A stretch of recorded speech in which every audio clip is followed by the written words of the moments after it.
In this episode of the Tech Jawn, we discuss a finalized TikTok deal potentially being signed on Thursday, AI mistaking a bag of chips as a gun, if we really are ready for our cars to drive us around, and if you should have a degree to talk about professional topics.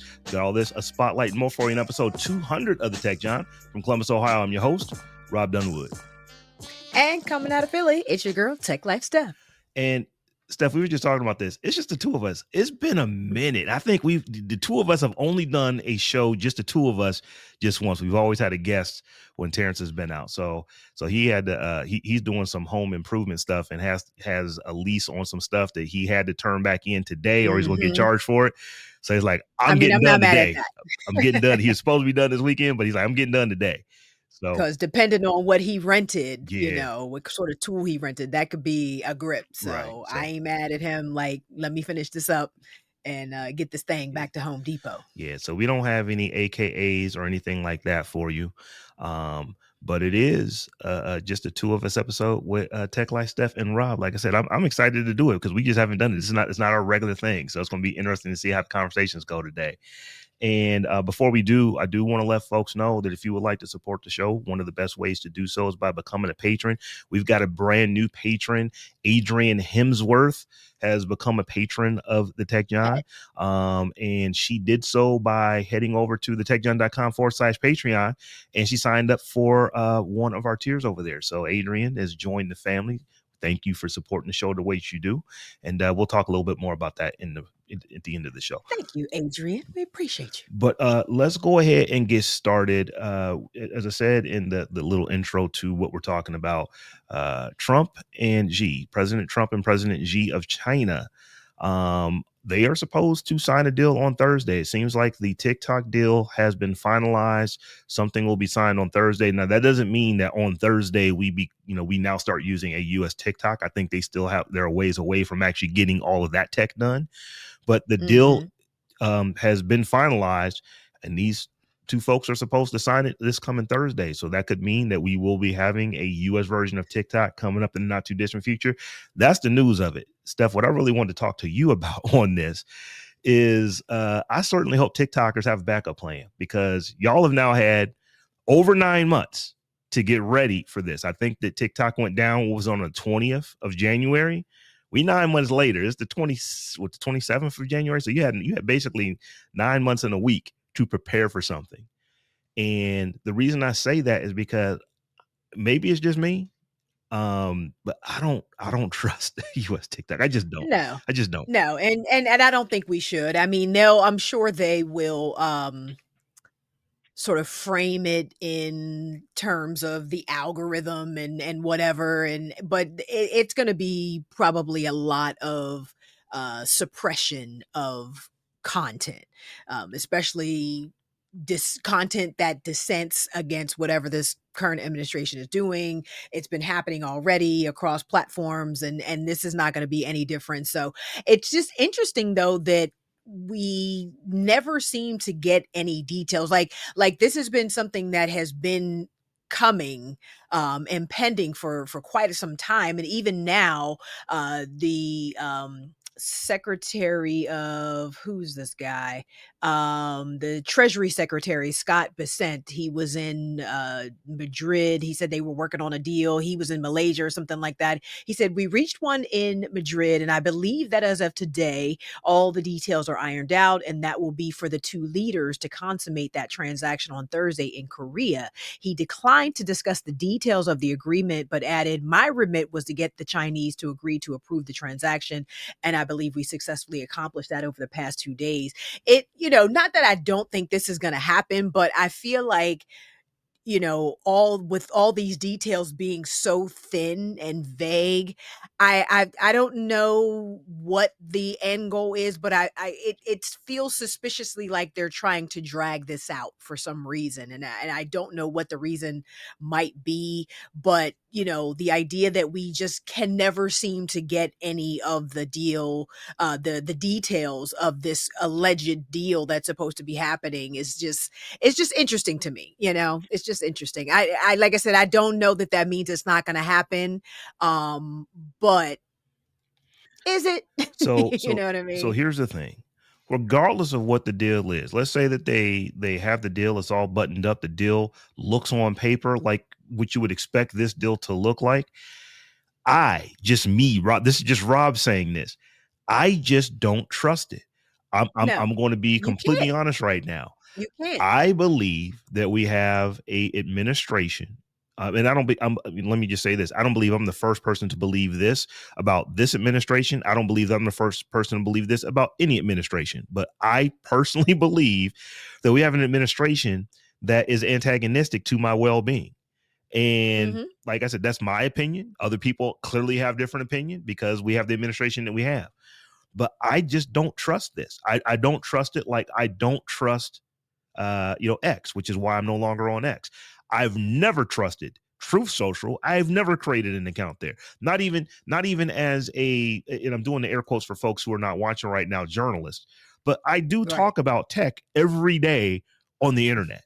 And I try Hmm. to be most of the time for most shows is fair and balanced, if I steal that phrase, as I possibly can. Objectivity. Yeah. That's what the Try to job be entails. objective.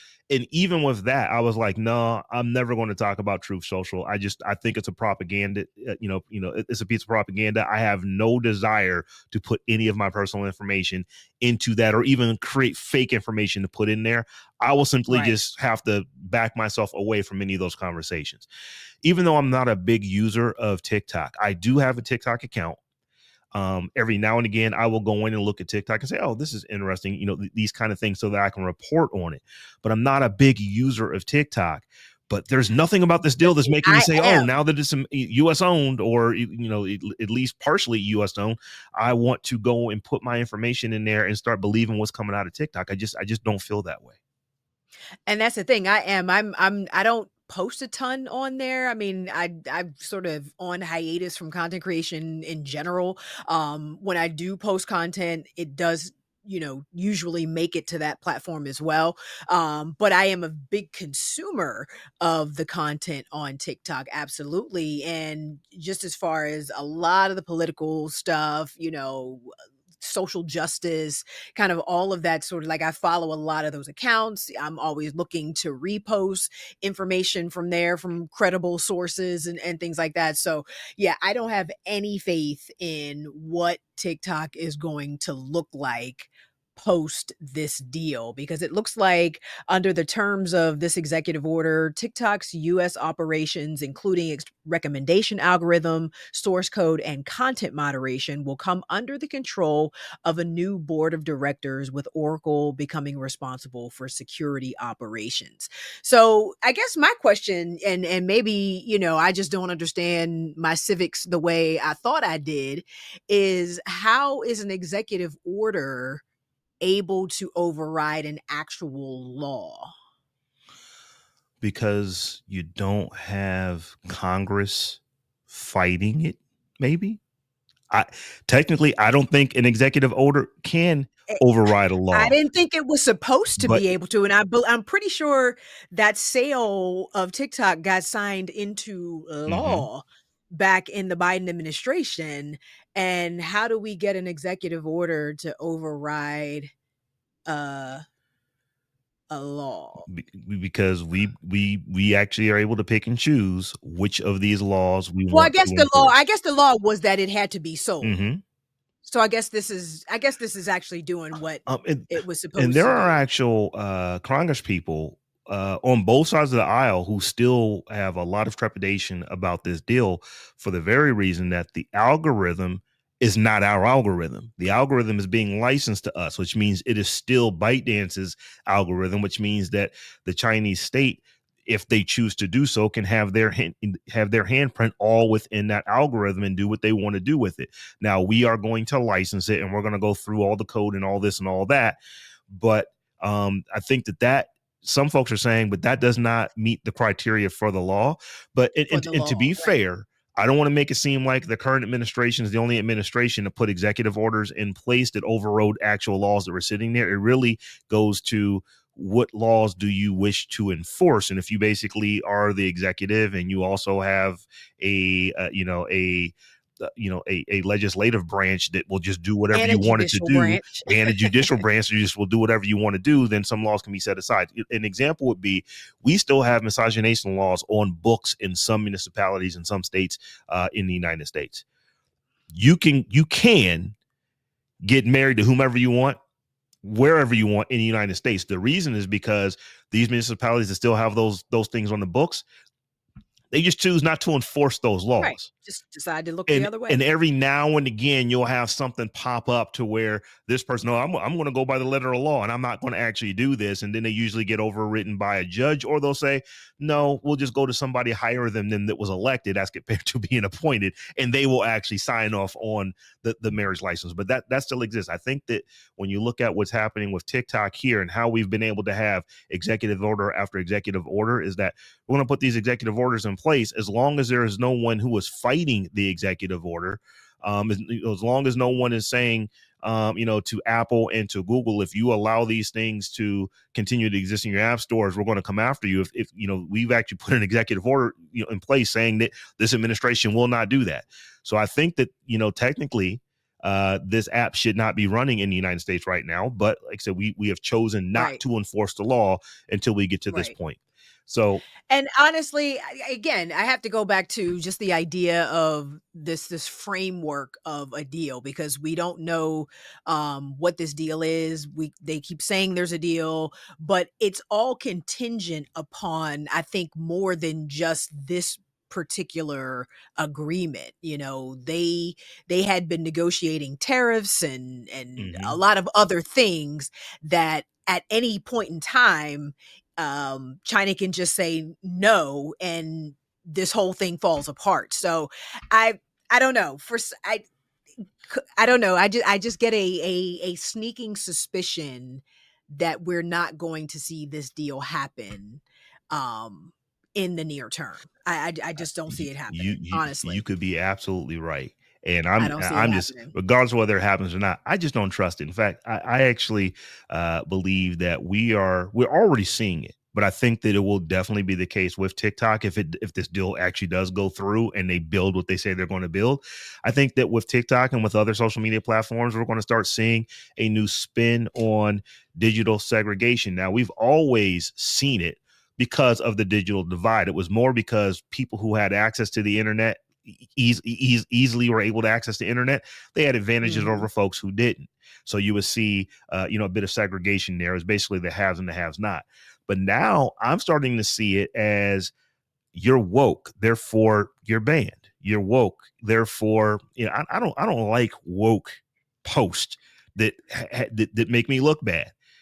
You need to tune that out. And I know folks might be listening saying, well, this is going to be privately owned. It's like, yeah, but the president of the United States and the president of China are signing a deal that says that this deal can actually exist. That doesn't feel really privately owned to me. That feels like that's state run. Now, Yeah. there's other stuff to where we have leaders of countries signing deals to allow things to happen with companies, but it just feels different. And I It just mean, when feels different. you look at everybody involved with the deal is a Trump ally. Everybody. What else could it be? So, um, I think we, at least as a group of people, black people, will figure something out, because that's what we do, and everybody else will follow us because that's what they do. So once TikTok is the same sort of cesspool X is currently, and it didn't take that long for that to get there. If you look at how Twitter devolved, basically, I think we're probably going to see TikTok do something very similar, and we will be moving on to the next. This is why I hope that people have built contingency plans, because I just don't think that TikTok, US TikTok, is going to be the same as Mm-mm. TikTok as we know it right now. I just don't think that. I think that there are people who have an enormous amount of power who are going to say, I don't like that post. Fix that Absolutely. algorithm so those kind of posts don't pop up to the top. It's gonna devolve the same way X has devolved, and people will move on to the next platform, be it a blue sky, be it a fan base, be it a uh what was it, red something, the other Chinese app Hmm. was Red Dot or something, you something know what I like that. mean? Lemonade, is another Chinese owned app. So we'll just go somewhere else, and somebody will build something else, and social media will continue on its current trajectory into into the toilet, Yeah. honestly. So we'll see. We'll see. So moving on, Steph. You texted, I want to talk about this story next week. You texted this back last week, and I think I Hmm. replied to you. It's like, I'm already on it. I already had it in the sheet for the rundown. But this is crazy to me. We literally have a story we want to talk about where AI mistook a bag of Doritos for a gun and sent armed police officer to go apprehend this young man on school property because he had a bag of Doritos. Tell us what's going on. It's just so wildly irresponsible, if you will. This happened in Baltimore, and on October 20th, multiple police cars showed up to a high school in Baltimore County, Maryland, to apprehend a student who AI flagged as having a gun. All students on the premises at 7:23 p.m. were checked by the police officers and no gun was found. It wasn't until 3 minutes after apprehending the students that the police officers spotted a blue bag of Doritos in the bin, and I'm assuming the garbage bin, and put together what had gone wrong. The Omni Alert AI gun detection system, which monitors the school's cameras, alerted the school that a gun may be on the grounds, and the authorities were informed as a result. In an attempt to explain what had happened to the students, an officer says, quote, "I guess just the way you guys were eating chips, Doritos, or whatever, it picked it up as a gun." After the problem was resolved and the culprit, in parentheses, a bag of Doritos, was found, one of the police officers told a student, AI, quote, "AI is not the best," end quote. And so it just, first of all, AI hallucinates all the time, obviously, but Doritos and a gun, like, is so Well, wildly and diametrically opposed. Like, does the triangular shape of the Dorito look like the barrel of a gun? well, Like, I honestly would love to understand, or try to, and I know we'll never understand, but how artificial intelligence conflated those two things at all. well, to be fair, Steph, it could have been a gun that was wrapped in like a Doritos, Cool Ranch Doritos skin with like, maybe a bag around the gun. Maybe the AI thought the gun was in the bag. Maybe the crinkles in the bag look like a gun, and that's what did it. And I'm being super facetious Maybe right he now for was folks who cannot maybe see he my was say. licking his index finger and his thumb, because you gotta lick your fingers when you eat Doritos, Um, and he was and they were pointing in a way that made it look like a weapon. I don't know. I don't know how you so conflate those two things. let's just assume that there's nothing nefarious here, that it is exactly, it is what it is. Why isn't there someone looking at the pictures before the police are sent out? If it gets Right. flagged, I would have to imagine that if something gets flagged, it says this student may potentially have a gun. Somebody's actually got to look at that and confirm that. You mean to tell me Right. that you can't look at these pictures and see the clear? I mean, it's clearly, you can read the letters on the Doritos bag that he has. It's clear And that he has a well, Doritos bag.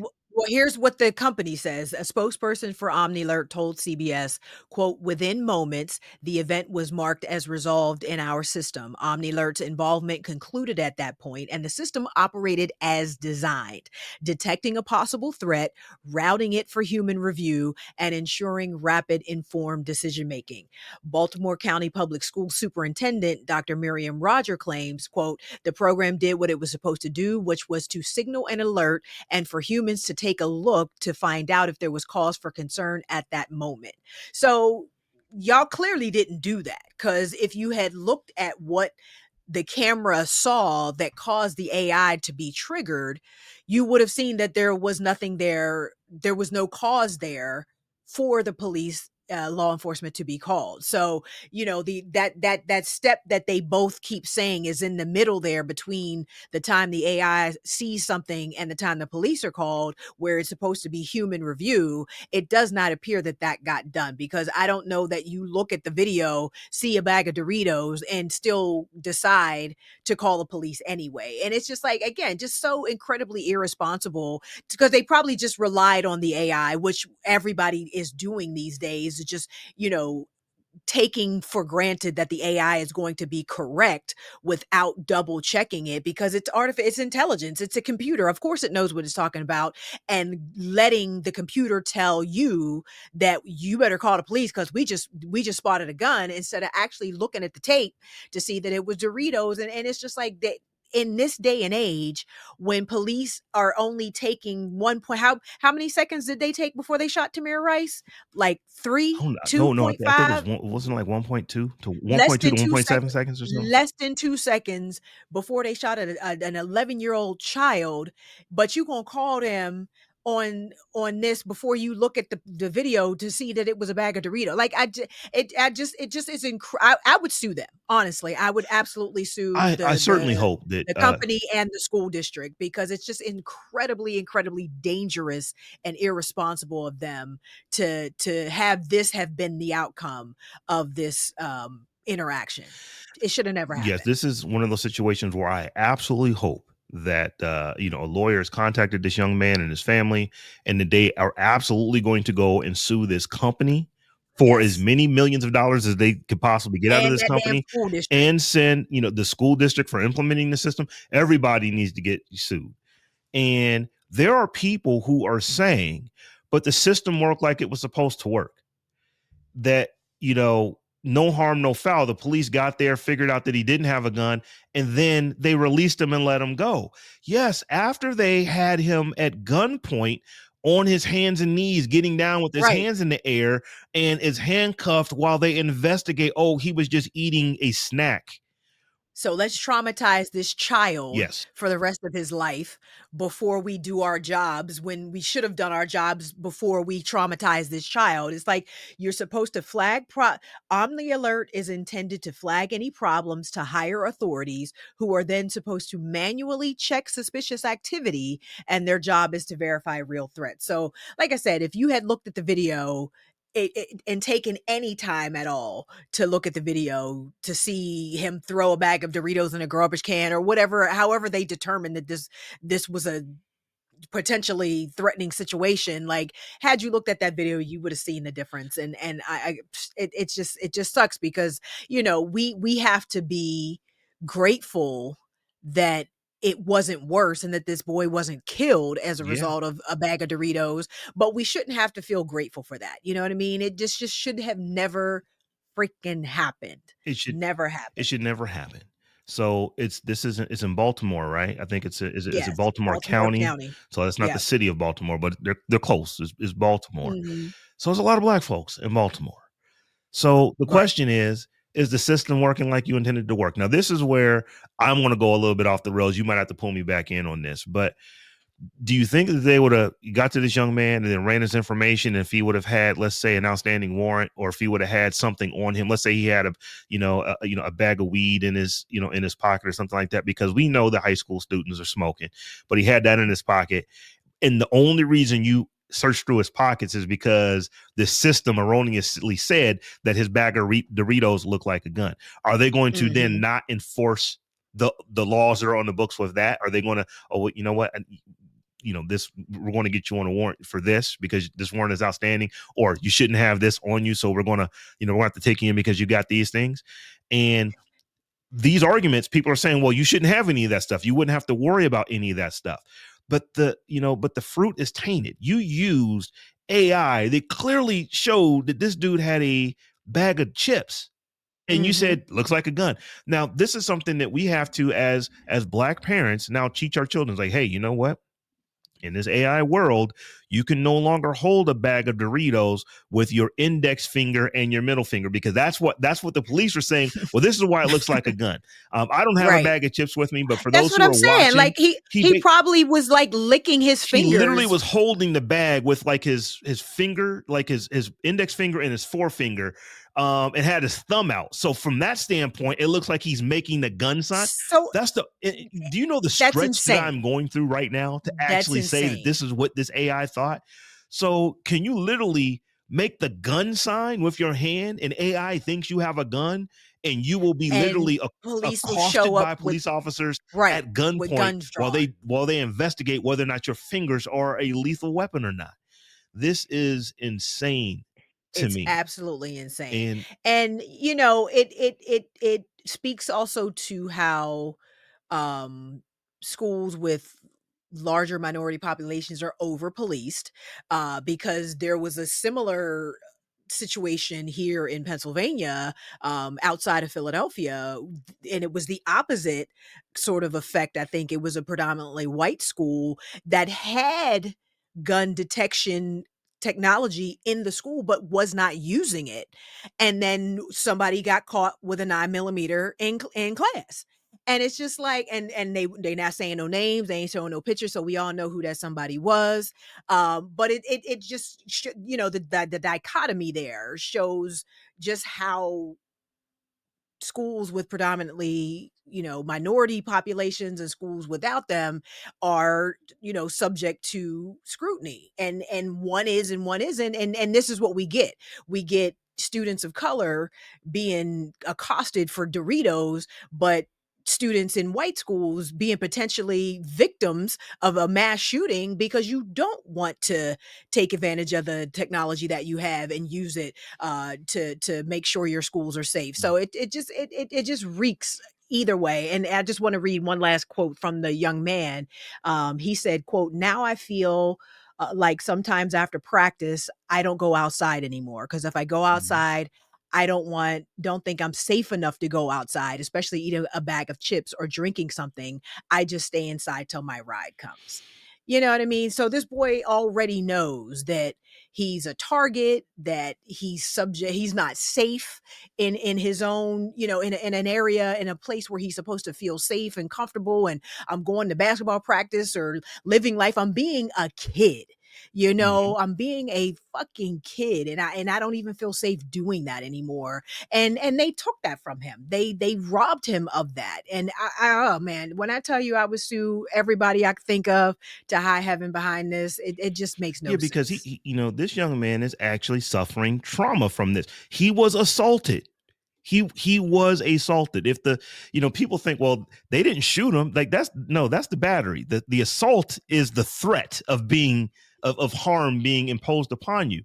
He was assaulted by the police. Now they're going to say, well, they're police, they can't assault people. It's like, well, that's an interpretation, but yeah, he was assaulted.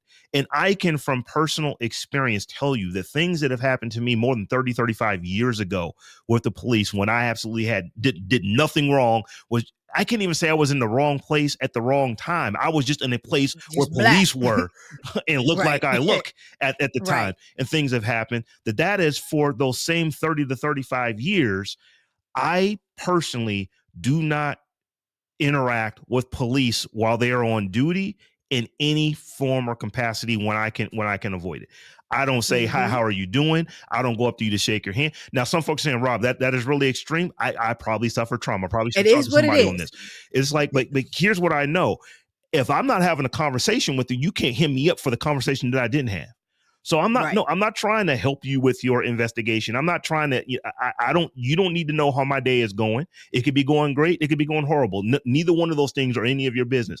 I just don't have that. And I have a friend who's a police officer. In fact, I got two friends that are police officers, and they say that's a little bit extreme. It's like, you know what? I ain't got shot yet. Not in Um, is 2025. like, I do not interact with police in that way. And this is one of the reasons. I'm not saying that this happened to me. This is way worse than anything that's happened to me. But I've had stuff that has happened. There's just I can't trust you. Not No. once, not twice, but three times. It's like, we three strikes, What we they out say, on this. fool me once, shame on you. Fool me twice, shame on me. And Exactly. you're not gonna fool me twice. So it's just it's I just feel so bad for this young man because it's like we can't do like add You can't. eat You Doritos to the cannot eat a list. bag Like of you chips. had bag of Skittles, Nope. walk home from the park, have a toy gun at the park, like jog in a neighborhood. You know what I mean? Like we had all these different things that you can't do as a black person in America. Now we got to add eating Doritos to the list. It's exhausting. It's absolutely freaking exhausting. There are we see these videos every year where it'll be kids in high school. One of them will get into a barrel or into a trash can or something like that with like a Halloween mask on because it's this time of the year, and their accomplice will be in front of it and stop somebody and start talking to them to just distract them, and then whoever will jump out of the trash can and then scare the person. And usually, how that goes is the person that is being scared is the one who actually falls to the floor, does whatever, and then they all laughed it off. All laugh it off. There's a video of where a young man is startled and punches old boy straight in his dome, knocked out 3 of his teeth, and he's now got a case because of this. And it's like, like you are looking at the police or looking at the video, you see what happens. Even the boy that got his teeth knocked out is saying, no, he didn't assault me. I Right. startled him, and this is what we did. But you have the school resource officer saying we have a no tolerance policy for fisticuffs, and it's like, that Yeah. happens to It's you, and then you literally have someone who will for the rest of their life probably never trust the police for any reason, for something that's so simple. Yes, it was a terrible accident, but you literally arrested this young man because he was scared and because he reacted to being defended he himself. literally was startled and reacted to it. It was just his reaction. Right. He didn't realize his life wasn't in danger in that moment. Like he doesn't have any right to defend himself. Yeah, Like that's insane. So yeah, it's just yeah. we need to and this is where I think Terrance probably would have been the voice of temperance as it relates to AI, because we got to pump our brakes on this shit, yo. It just they're putting it in everything, they're using it for everything, they're rolling it out in applications where it doesn't even need to be, and no one has paused long enough to understand how wrong it still gets things. AI is still a wildly imperfect technology, and we have all just drank this Kool-Aid and decided that it was omniscient basically, and we're throwing it in stuff that it shouldn't be in. We're not checking it, we're not verifying, we're not going back to double check and do any sort of validation whatsoever, and this is the result. This is the result. It's terrible. So It's absolutely terrible. so clearly, Cool Ranch Doritos are on the list. Can you still have regular Doritos? And what about cheddar sour cream Ruffles? Are those okay? I just want to know because those are probably my Saray said maybe Takis okay. should be on Okay. the All list, right. but not All Doritos. right. And Takis do look a little like a weapon. They're long and cylindrical. You might be able to hurt somebody with a Taki. I don't know, but not Doritos. But All right. Doritos are sharp. They look like ninja stars. He might have thought the Dorito was a ninja star. Oh, okay. All right. So just I don't know. I just I just, don't know. just want to know. Got to talk to the nephews. Sue them fools. That's all I can say. Sue them fools. Yeah. Sue them fools. So, Steph, you just went through some of the ills of AI. I want to talk about some of the things that could, from an AI standpoint, because I do believe that these new GM whips are going to have some AI that's going to help them. But GM plans to launch an eyes off, hands off automated driving system in 2028. So that's like 2 years and 2 months away when this is supposed to come out, and it's going to debut in the Cadillac Escalade IQ. Now that is like the $150,000 electric truck. So I don't know how many Yikes. folks are going to get this, but the technology should pass down to other vehicles over time. If you think about how Super Cruise has, I want to say Super Cruise is in I think 23 GM vehicles at this point. But I want to get your take on this because I'm kind of intrigued, but I want to know what you think about a car that literally it is not just it's driving autopilot and you got your hand on the wheel. It's like, nah, when we're on one of these roadways, you're good to just let the car just do all the driving for you.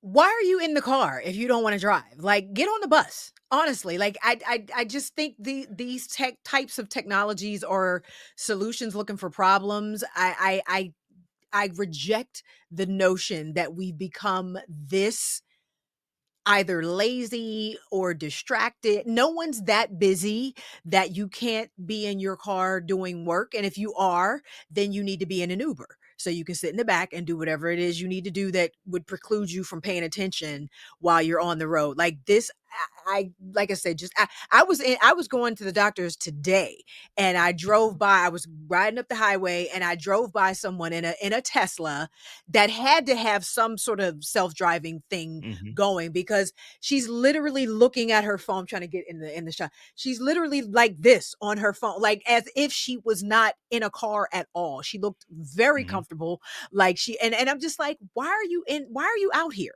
If whatever is happening on that phone or whatever you think you need to be doing in a car besides driving is that important, then don't drive. I just don't, like I said, I just think this type of technology is a solution. No one's asking for this. Wait, hold up, And hold up, no good could hold up, hold up, hold up, hold up, hold up, hold up, hold up. I'm asking for it. Um, you the only one. um, No good. Well, I will say no good can come from this. What is the benefit to you to having a vehicle that can do this? So I believe I don't know that we're there today, but I do believe that automated systems we will get to a point to where they are safer, and we probably have already gotten to a point to where automated systems But are safer okay, safe. What is than the regular. benefit though? The benefit. Yeah. So if I need to go to North Carolina, go check on one, check on one of the daughters because both my daughters live in North Carolina. That's a 6.5 to 7 hour trip, depending on which one I'm going to see. Hmm. um that means that if I'm driving, which I will say this, my wife likes to drive, so she will drive usually halfway. She'll drive all the way there and then I'll drive all the way back or vice versa. Um but that's 6.5 to 7 hours to where you are now focused on driving as compared to being focused on whatever else it could be that you want to be focused on. So from my standpoint, if But I what else do you need to be focused on if you're but driving? if I have a Your objective is to get somewhere. So the intent and the purpose and your whole reason for doing the thing is to get, so there is no other focus because we're trying to get somewhere to a destination. So driving is the focus, if I right? if I am a captive audience for for 6.5 to 7 hours, or because once I get into that 8 hour range, I'm just going to fly because it's like, okay, I can fly probably as effectively as I could drive that far. But 7.5, 8 hours max. If I can reclaim that time to do other stuff, there's just whatever I would want to do that you can do in a car. It could be I want to play Bejeweled all the way to North Carolina from Ohio. It could be just that. But if the car is safely allowing me to do that, I think I'm on board with that. I'm not anti-driving. I actually have a CDL driver's license. I used to drive a bus when I was in grad school, and I was actually a city bus driver because or a campus bus driver because the job paid well, and I got the job to where I could literally go and do the midnight shuttle for people who had to park at the stadium. I go to Hmm. the stadium, I get an hour of reading before that bus fills up and I need to drive back to campus and then pick people up on campus and take them back to the car. So that allowed me to study overnight. So I got a CDL. But the thing is, there are times when I'm driving the bus and I remember distinctly, and this is 30 years ago, people looking at their, whatever, they're on the calculator, they're reading a book, they're doing whatever because they don't have to pay attention to the road because I'm paying attention to the road for them. So I just extrapolate that. I want the automated bus driver, or in my case, SUV driver, to where I can be in there. Now it can notify me and say, hey, pay attention. And I have to now grab the wheel and kind of take over. I'll be prepared to do that. But if I can have a car that will safely drive me, not wherever I want to go, but when I'm on the freeway, they say that these things are most safe when they're on the freeway. If I get it to the freeway safely, and then it can get me from point A to point B on the freeway safely, I'm all for that. I am absolutely a fan of that, and that's not being pro AI or anything. I've always been pro automated driving. Let me ask you this: What would you rather take a flight from Philly to LA in a plane where the pilot flies it all the way there, or a plane where the pilot takes off and lands that joker and it flies on idle pilot all the way there unless there's turbulence?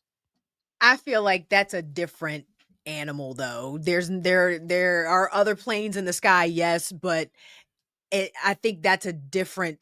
I don't think that's apples to apples. I don't think that's an apples to apples comparison, Do honestly. you do would let me ask you this question. Do you agree that we will, let's say that we're not there yet? I think we're probably already there, but let's say that we're not there yet.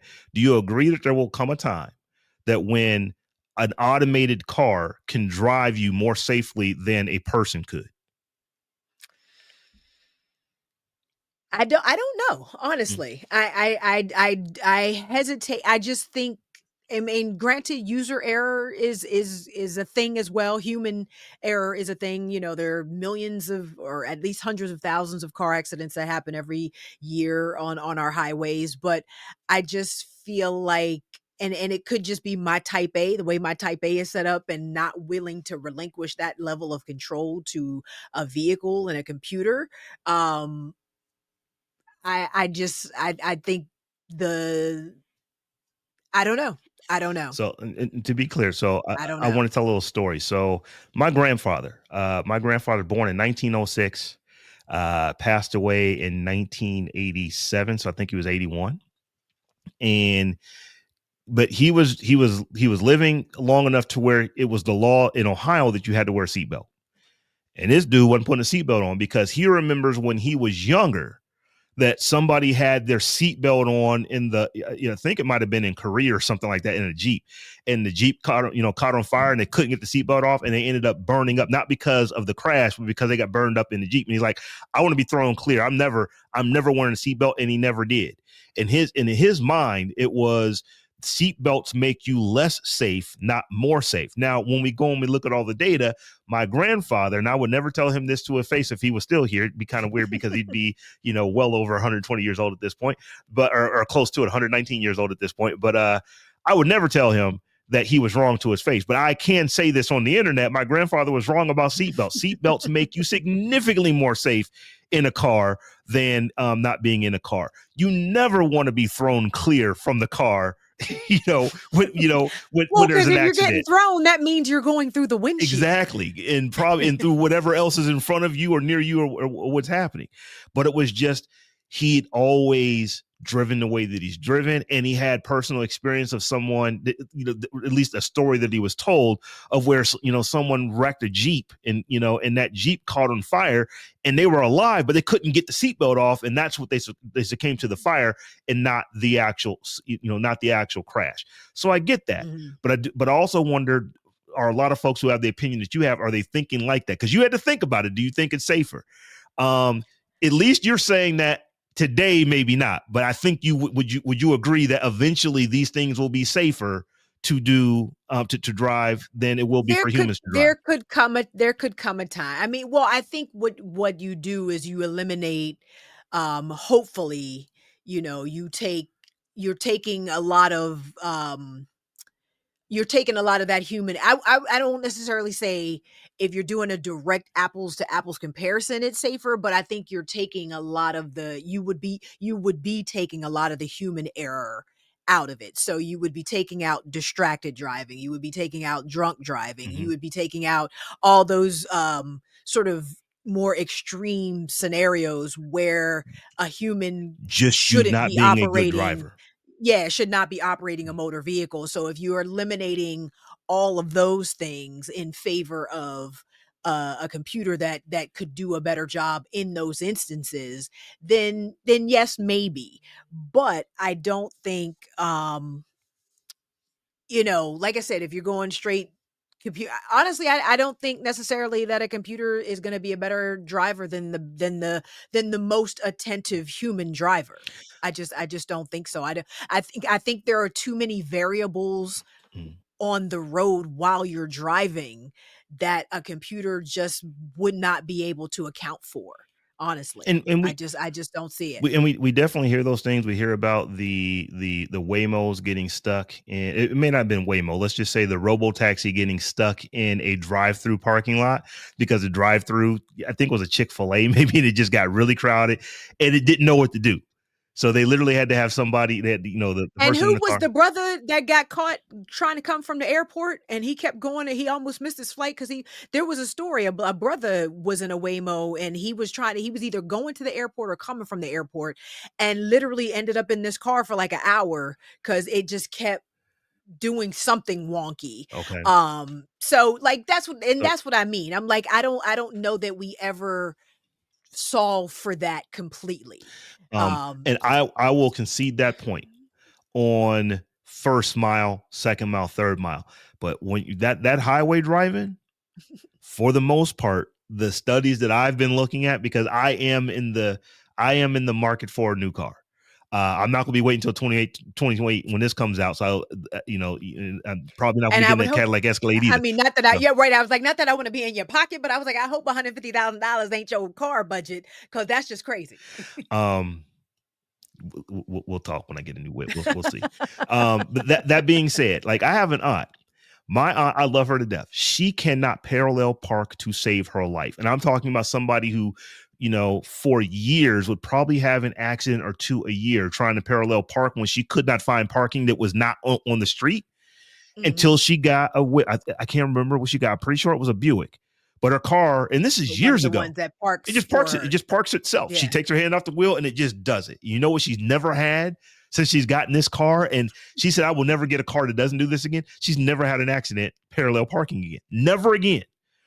I believe that eventually these cars are going to get to that point to where they will be so safe that they are actually safer than human beings, because driving is not terribly unsafe except for the people. The people are the ones who do crazy things. Oh, I think I can make that train gate, or I think I can. I think I Right. can squeeze in front of this truck as I'm getting on, not realizing that your little four-cylinder car is not going to do 80.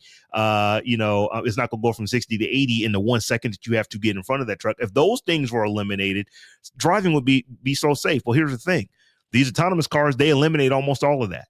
And so like I said, not to belabor the point, I'm on board with this. I want to be able to take a trip in a car and not have to physically pilot that thing for the long stretches of, the long stretches on the freeway, in between toll gates. I'm completely happy to not actually have to do that.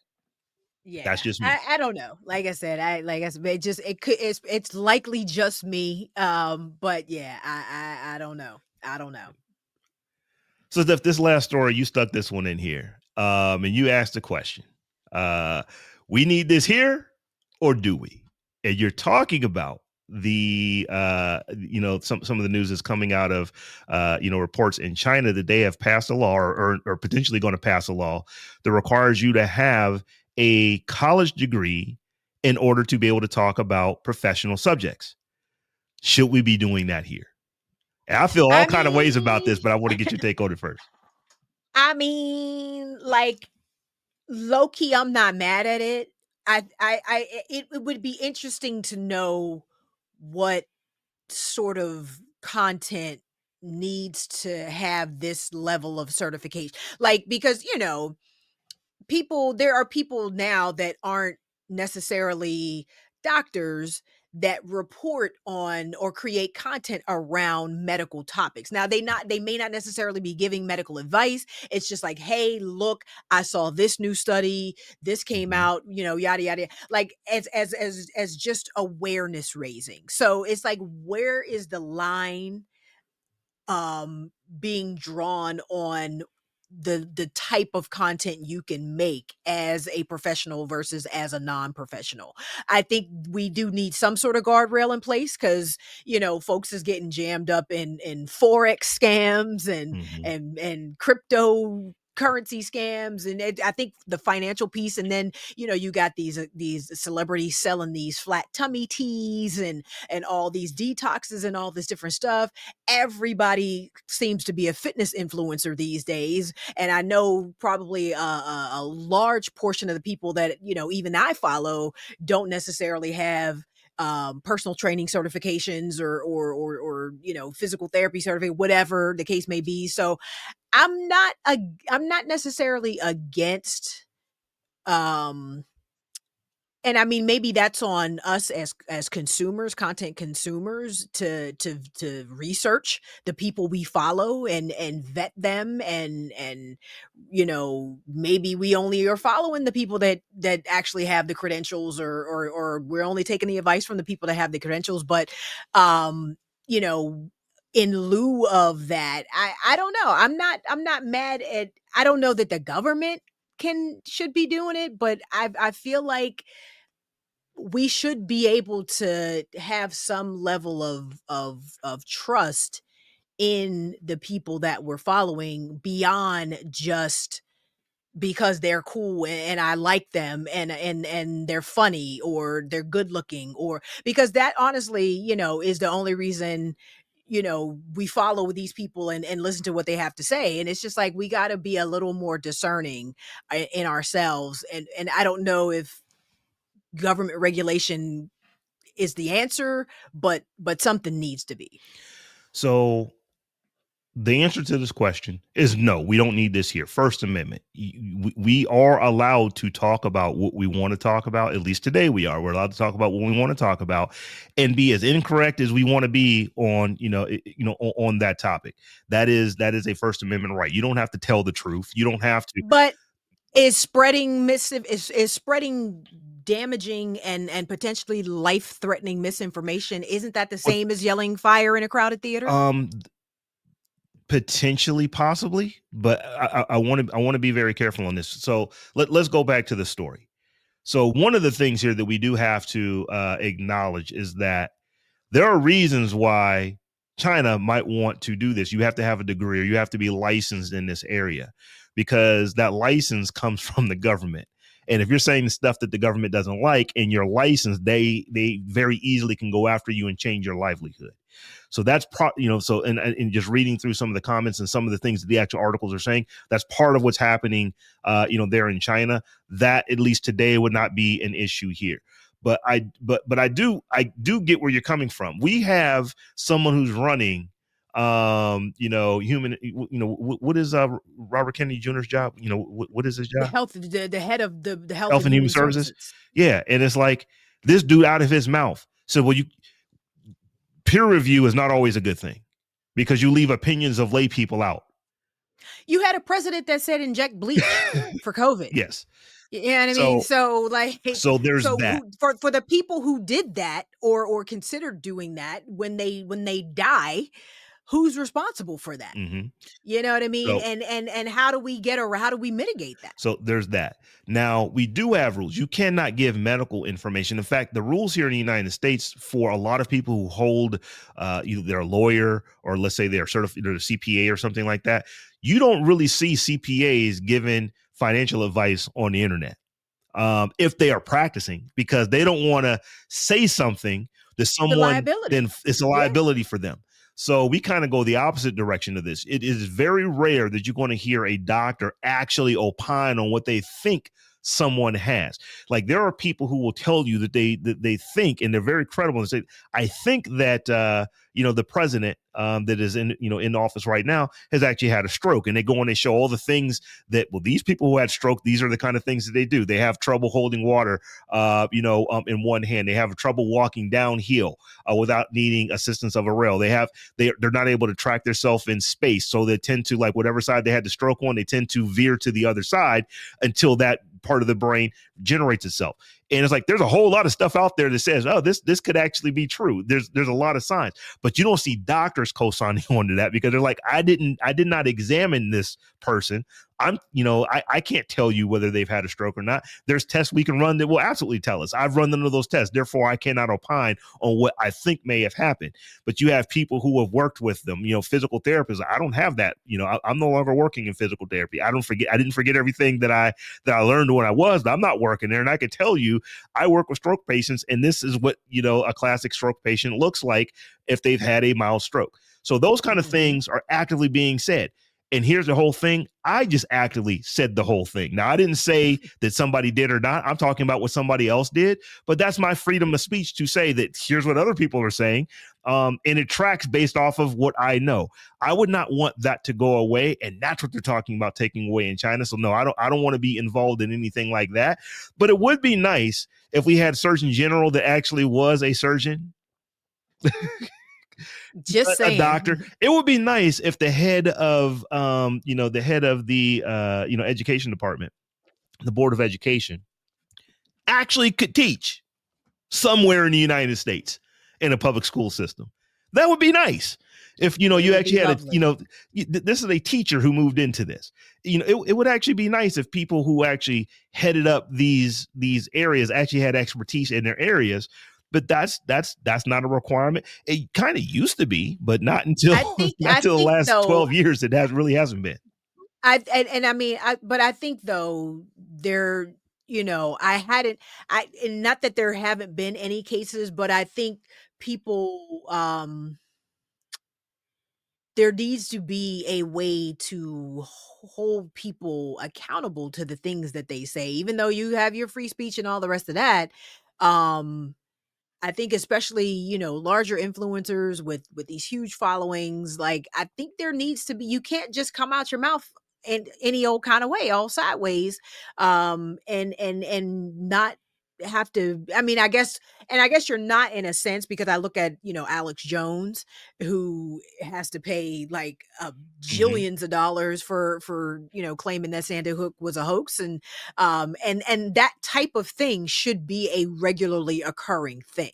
You know what I mean? Like, yes, you can say whatever you want, but there are consequences to saying Hmm. whatever you want. And you know, we're not heavy enough on the consequence side, I don't think, in this country anymore, at least. And I think we need to be, because you just have way too many people out here, claiming some sort of expertise in a thing that they have no real knowledge of, that just get to spout off, left, right, and sideways. And I don't know necessarily that's right. Yeah, so I agree with, if you are knowingly putting out erroneous information, um that like in the case of Alex Jones, he knew that this stuff was false that he was saying there, but he still said it, and that's why he was sued. And his company doesn't exist in the way that it did before he got sued. It's like they sued him literally out of existence. And I think that should be the case. If you are absolutely coming out here and saying this is going to do this, and you're making these bold claims, and you're staking your name and reputation on that, and it turns out to be false, and people come and sue you, I think that's good, because I've always said that Hmm. we have, I absolutely believe in the freedom of speech, but I've always said this: I don't believe that your freedom of speech relinquishes you from freedom of consequences. That's right. If you say some wrong stuff out there, you were able to say it. The government didn't come after you because you said it, but a lawyer might. So that's kind of where I am, and I think that for the most part, that system works. I would not want to trade. I have to have a medical degree to tell you how my how my replaced knee feels. I wouldn't want to have I wouldn't want to have to be a CPA to tell you about, not even a CPA. I wouldn't want to be a certified financial planner to tell you about, man, Nvidia, man, it's running right now. It would have been nice to buy Hmm. Nvidia 5-6 years ago based on what Right. it's done. I would not want to not be able to have those conversations because I now have to have a degree in those conversations. There are people who don't have degrees in things, who don't have official certification in things, who are absolutely experts in the things they talk about. And I would not It's want true. them to be penalized for the few quackpots out here. They get out here saying, you know what, I think bleach will help cure your COVID. So That's why I stay in my lane, because I have degrees, and as do you. And I'm going to talk about the stuff that I know, which is technology, and everything else. I'm gonna let the other folk handle that stuff. I'm gonna stay in my lane. Tech Life Steph, you know why I'm excited about this episode? It is episode 200, but we have not had a spotlight in months. It's been a minute. Spotlight. It's been a minute, and it's been my fault. People, if anybody's listening, I am in charge of Spotlight. We all kind of have our roles here behind the scenes at the Tech John. Robb does kind of all the production work. Terrance does our web stuff, and my quote unquote job is guests, which we haven't had either, and the spotlight. That's typically been my role, and I have been remiss in my duties in the background behind the scenes of the Tech No, it was John. But I was like, we when we started doing the shout outs of all of our founding 50 patrons, that took us like mm, 9 weeks to get through. We started doing that mm, episode 190. So that was the 5 minutes that we would normally allocate to this. So we knew we weren't going to do one for a while. So now I want to take some of that weight off of you. Terrance does he does the all our video production, and when he doesn't do it, it doesn't get done. So like amen and our mhm. brother on that. But you and I have kind of you probably do 70% of the spotlights, but hey Steph, have we done this one yet? No, okay, well we're going to do it. So just so you don't have to do all of them, I've tried to come up with some of them for you as well. So I'm not going to let you take all of that blame because you nor I have come up with a spotlight in a while. But that being said, we got one this week. We So have a spotlight this week. I want to basically go ahead and bring this up if I can figure out how to do it. There we go. So why don't you There we tell go. us about Dean Forbes? So, Dean Forbes, who transformed his life from homelessness to helming a €1 billion tech company, has just been named the UK's most influential Black individual. Forbes, who is now 45 years old, leads Fortero, a software company worth €2 billion or $2.33 billion. His leadership has earned him a top spot on the Power List 2025, which recognizes influential Black individuals in various fields. His recognition on the list, which celebrates leaders in business, technology, the arts, and more, reflects his journey from challenging beginnings to inspiring success. Established in 2006, the Power List celebrates Black excellence across fields such as business, science, and the arts, aiming to inspire young people with role models from diverse sectors. As one of the few Black CEOs globally to lead a €1 billion company, Forbes not only heads Fortero, but also contributes as a partner at private equity firm Corton Capital. Additionally, he leads the Forbes Family Group, a charitable initiative that has raised over £400,000 this year alone for causes like the African Caribbean Leukemia Trust. As per BBC, Forbes shared fond memories of his childhood in Southeast London, where he recalled joyful times at community playgrounds and local youth clubs despite economic challenges. Raised by a single mother with muscular dystrophy, he acknowledged how these early hardships shaped his resilient outlook. Even during school, he displayed entrepreneurial flair by running a barbershop and selling self designed belts to classmates. Forbes faced further adversity in his teenage years, experiencing homelessness while striving to build a future. Though he initially pursued a career in football, i.e., soccer, an injury shifted his path towards a role at Motorola in the call center, where he quickly climbed the ranks. He later joined Primavera, a technology firm where he played a key role in expanding its international division, leading to its sale to Oracle for $550 million.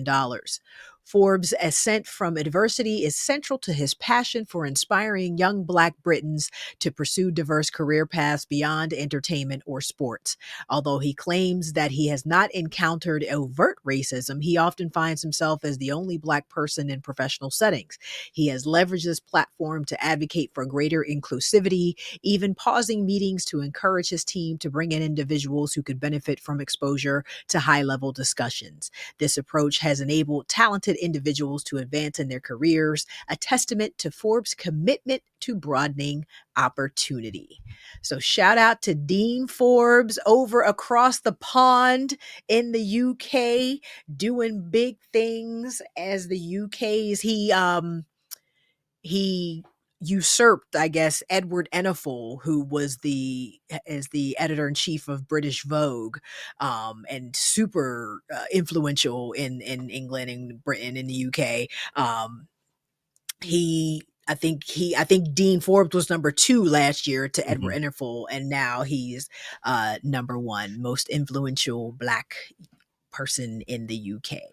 Yeah, that's not a small island or set of Mm-mm. islands. It's Mm-mm. multiple islands. Not at all. That's not a small country. Not at So all.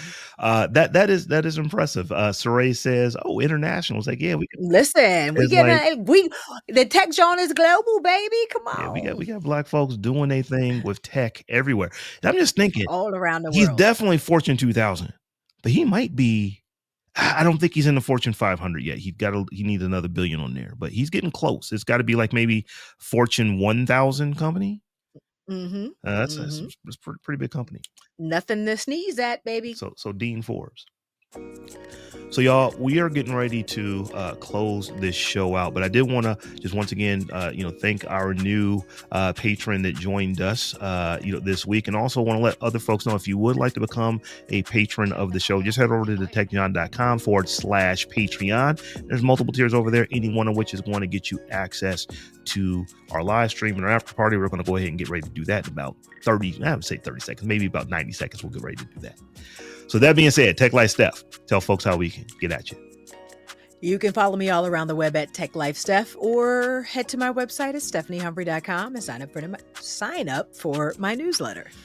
And I am at Robb Dunewood on all the things, and we're also at the Tech Jawn, the Tech JAWN on all things. So come holler at us however you holler. And until we meet again in a week's time, peace. Peace.